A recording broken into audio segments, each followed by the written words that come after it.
So this is Ford's little baby called the Ecosport, or maybe it's the Ecosport. However you pronounce it, it's not sporty. This is powered by a 1 litre 125 PS 3-cylinder engine, and it looks deadly. I have to say, I love the two-tone look of the outside. This is the ST line.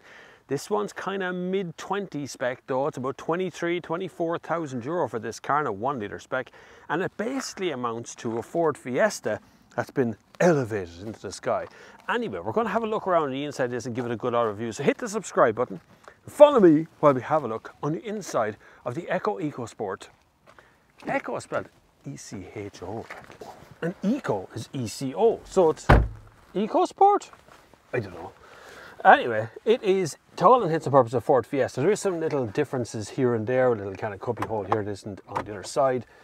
And this is ever so slightly different as well, with 2 USB ports in the front, which I really appreciate, and manual knobbed cruise control, proper knobs that are there as well.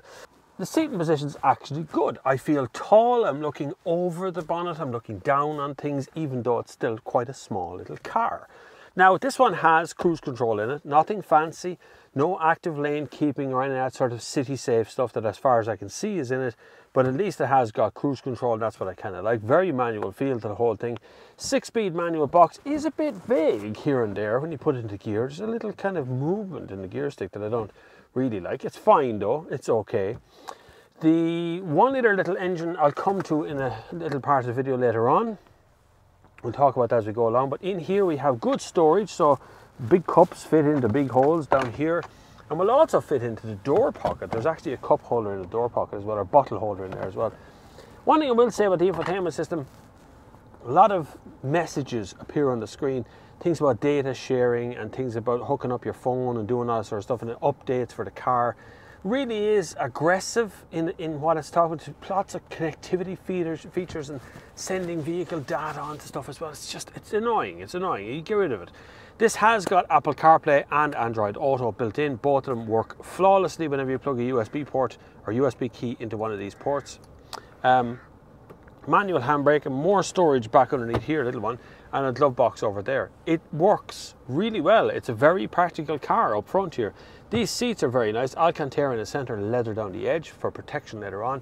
Little rearview mirror, sunglasses holder up here as well, which is rare enough these days, and sun visors and stuff. Like, it's good. The materials used are very reasonably priced. Stuff like there's sharp edges here and there, but nothing that you wouldn't see in an equivalent sort of Dacia Duster or a Nissan, you know, that kind of, it's in that same range. It's built to a certain kind of value, this car, and so you can't expect top quality materials everywhere, but what they've used is as good as you're going to get. And in this ST line one, it's nice because you get some good speakers and stuff in it as well. I like it in here. I think it's actually pretty good. I don't know what people are giving out about so much. Fuel economy wise, I am currently getting an average of 7.7 litres per 100 kilometres, which is okay. It's okay. I'm not saying it's not brilliant here, and it's not great, but it's okay. I've done 106 kilometres on a little less than quarter of a tank, so a little less than full on the quarter of a tank. It's not very fuel efficient than what EcoBoost engine is. Right, look, let's go into the back seat and have a look at that as well. Well, I figure out what that email was. I have to wait though. So that email, I have to wait anyhow. So right, into the back seat, and you can see there's tons of room in here for me. I'm 6'1" and no problem between me and the seat. They've curved it out, they've swooped out the seat. There's no armrest in the center of this, but the seats do fold fairly flat, fairly easy. Bunk. Now there is a bit of a ridge here behind, but it's not a huge ridge. But for a small car, there's actually plenty of room in here for plenty of things to be done easily. It's a tiny bit dark back here because these windows are tinted, so if I close the door, you see what I mean? It's kind of, these are tinted here, so it's a little bit dark back here, but it's not uncomfortably dark. It's fine. Right, boot! So make sure you hit the subscribe button, right? Now, one thing you will notice about the Ecosport is that the door opens sideways, like this. Now that means on a really wet day that all the water that's up here runs off the side of it into the boot. But besides that, this little bit lifts up and can lift out as well. The boot is actually not a bad shape, not a bad size. And it actually has more storage underneath that floor as well. No spare wheel or anything like that, but more storage is underneath there, which is not a bad thing to have. It's not a bad boot actually for the size of it. But things tend to roll out of it, and this is definitely, this boot lid or this bumper here at the bottom is definitely going to get scratched by things going in and out, being dragged across that painted surface in there. My kids like that the boot opens sideways. I'm not sure what that is, but they seem to like it. And it's a bit heavy to close. Other than that, it's all right. Right, let's go for a spin. So I'm a big fan of testing cars on a cold, grey, wet day. Not because I like cold, grey, wet days. I actually prefer a bit of sunshine. It's bad for the health to have the cold, wet days. But you get a better feel of what it's like to enjoy a car at this sort of temperature. The outside temperature today is like 8 to 10 degrees. But it's cold. It's got that winter is starting to hop on there. And it's all changed, and it makes me feel different about cars when you're driving along as well. Now, I've watched as this car gets many bad reviews for some strange reason. I can't quite work out what it is that people don't really like. I know this ST line one is definitely not the cheapest one, but what's wrong with it? It drives okay, it's a bit wallowy here and there, but it's meant to be a small SUV that fills a certain kind of market out there. This is particularly guided towards younger generation, possibly I would suggest a little bit female, who would like a kind of car that the family can drive around in and have a bit of sport in. You can carry the dog in the back of it, you can do stuff with it. It's sort of a sporty feel to the whole thing. Even the name of it is Eco or Ecosport. Now, it was more built for the Brazilian market, I will admit, and it's probably, I think it's actually built in Brazil, or maybe it's built in Mexico, I'm not sure, but it's probably more guided towards their sort of market than ours, but yet, I like the look of it. I think it actually is okay. Now, handling is not dynamic, I will tell you that straight off. You turn in and the car starts to sit down on that side, and then the rear wheels want to let loose a little bit, but they're not equipped to do that, so the front wheels scrabble, so you just get a sort of an understeery four-wheel skidding motion. The suspension seems okay, it's kind of soft. The short wheelbase is a little bit weird over some speed bumps. It's like as if the two wheels are hitting the speed bump at once, which is kind of weird, the two sets of wheels front and back. And the gearbox is a little bit dull. But then, I know, you see, the problem is the name. It's Ecosport, you know, it's the sport bit doesn't make any sense to any reviewer out there today. You're looking at it going, what's sporty exactly about it? And they'd be right. Now, toys-wise, what do you get for your 23, 24 grand? Well, actually, you don't get much. You do get cruise control, and you do get that annoying messages on a touchscreen with sat-nav, Apple CarPlay and the usual sort of stuff. This one has a two-tone roof and it has special alloys and stuff that are all related to the Ecosport and its ST line. So you're in the middle here. It's the ST line, not the fast STs. The 1 litre engine's 125 PS. As I said, the average fuel consumption is 7.8, and that's going fairly easy on it. A couple of motorway journeys.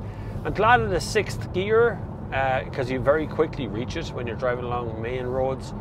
From 80 kilometers onwards, you're kind of stuck in that 6th, and even at 100 or 120 kilometers an hour, it's almost 3,000 RPM. So it's not going to be very fuel efficient on longer motorway sprints.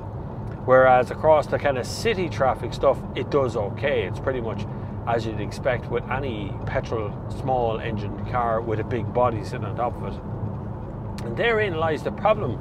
We've got a tiny engine that's working super hard to make what amounts to be a fairly sizable car move along the road. This is no slouch. This isn't like a small hot hatch or something.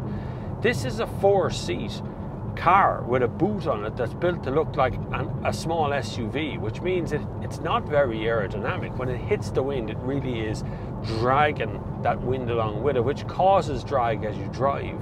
Now, would I buy one of these? Yeah, I kind of like the car. I don't like the engine and things, but I actually think it's all right as a car. It's not remarkable. I'd certainly put on my list if I was looking at stuff, but the competition out there is fearsome. For around the same sort of money, you can have a Seat Ateca, which is a bloody good car and much bigger than this one. So it's kind of hard to explain where that money comes from for Ford. And Ford have a strange lineup lately, and money-wise aren't exactly Flahooluk out there, you know.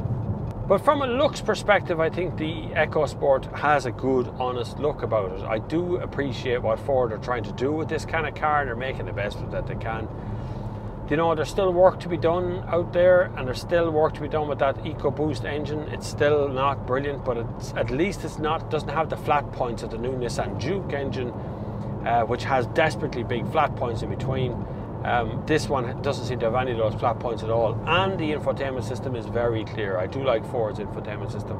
Now, hopefully you've just learned enough that you need to know about the Ford EcoSport, whichever one you decide to call it. I've heard it called both by both journalists and PRs, so I think it's Eco though.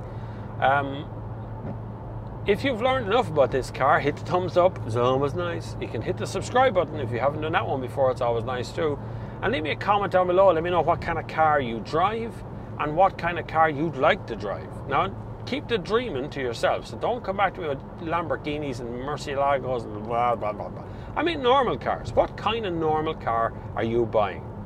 I'm also kind of doing a survey by commenting, so I need you to do a hashtag Bob Flavin. Hashtag Bob Flavin, okay? I'll put it up on the screen, just there above my finger. I'll make it appear here. Hashtag Bob Flavin.